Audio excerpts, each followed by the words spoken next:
কাদিয়ানীদেরকে রাষ্ট্রীয়ভাবে অমুসলিম ঘোষণার দাবি আদায় করবে, হোক বিএনপি হোক জামাত, যে ঘোষণা দিবে তাকেই নির্বাচিত করে বাংলাদেশের ক্ষমতায় পাঠানো হবে। আপনারা রাজনৈতিক দলের নেতৃবৃন্দ ইসলামী রাজনীতির দোহাই দিয়ে যারা আন্দোলন করেন, আপনাদের কর্মসূচিতে কেন ঘোষণা দেন না সংসদে গেলে কাদিয়ানীদের অমুসলিম ঘোষণা করবেন? পশ্চিমারা খেপে যাবে। ভারতের তাবেদারি, যুক্তরাষ্ট্রের তাবেদারি করে কেউ ক্ষমতায় যেতে পারবে না। যদি যায় ক্ষমতায় টিকতেও পারবে না। এক সাগর রক্তের বিনিময় হলেও বাংলাদেশে কাদিয়ানীদেরকে রাষ্ট্রীয়ভাবে অমুসলিম ঘোষণার দাবি আদায় করা হবেই হবে। ওয়াখির দাওয়ানা আনিল হামদুলিল্লাহি রাব্বিল আলামিন। সাল্লি আলা রাসূলিল কারীম। আম্মা বাদ। সম্মানিত সভাপতি, বিদেশি মেহমানবৃন্দ এবং সম্মানিত শ্রোতাবৃন্দ, সকলকে আমার পক্ষ থেকে হৃদয় নিংড়ানো ভালোবাসা এবং শুভেচ্ছা জ্ঞাপন করছি। আমাদের তাহরিকের একটা স্লোগান আছে, মাসলাক যার যার, দিন ইসলাম সবার। আজকে সে প্রমাণ সোহরাওয়ার্দী উদ্যানে পেয়েছেন আপনারা। আকীদা খাতমে নবুয়তের বিশ্বাস ইসলামের মৌলিক বিশ্বাস। কেউ যদি বিশ্বাস করে আল্লাহকে বিশ্বাস করি কিন্তু তিনি এক, এটা যে বিশ্বাস করবে না সে কাফের। মুহাম্মদ সাল্লাল্লাহু আলাইহি সাল্লাম আল্লাহর শেষ নবী, এ কথা যে বিশ্বাস করবে না সে কাফের। তাকে যে কাফের বলবে না সেও কাফের। আল্লাহ তাআলা তার হাবিব মুহাম্মদ সাল্লাল্লাহু আলাইহি সাল্লামকে ১৫০০ বছর আগে প্রেরণ করে নবুয়ত রিসালাতের দরজা চিরতরে বন্ধ করে দিয়েছেন।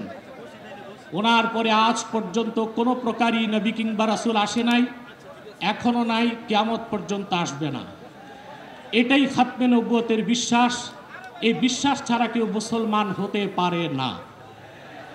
আমাদের দেশে যারা প্রচলিত রাজনীতি করে তারা সেকুলার রাজনীতির দোহাই দিয়ে কাদিয়ানীদেরকে অমুসলিম ঘোষণা করতে চায় না। তাদের কাছে আমার প্রশ্ন, সেকুলার রাষ্ট্র আর গণতান্ত্রিক রাষ্ট্রের শুধু কাজ অমুসলিমদের স্বার্থ রক্ষা করা, আর দেশের প্রকৃত মালিক যে মুসলমান, যাদের ট্যাক্স আর ভ্যাটের টাকায় সরকারের মন্ত্রীদের গাড়ির পেট্রোল জ্বলে, সেই মুসলমানদের মৌলিক দাবি আদায় না করা হয় যে সংবিধানে, সেই সংবিধানও মানি না, সনদও মানি না। প্রিয় বন্ধুগণ, খাতমে নবুয়তের জিহাদ সবচেয়ে বড় জিহাদ। খাতমে নবুয়তের আন্দোলন সবচেয়ে বড় আন্দোলন।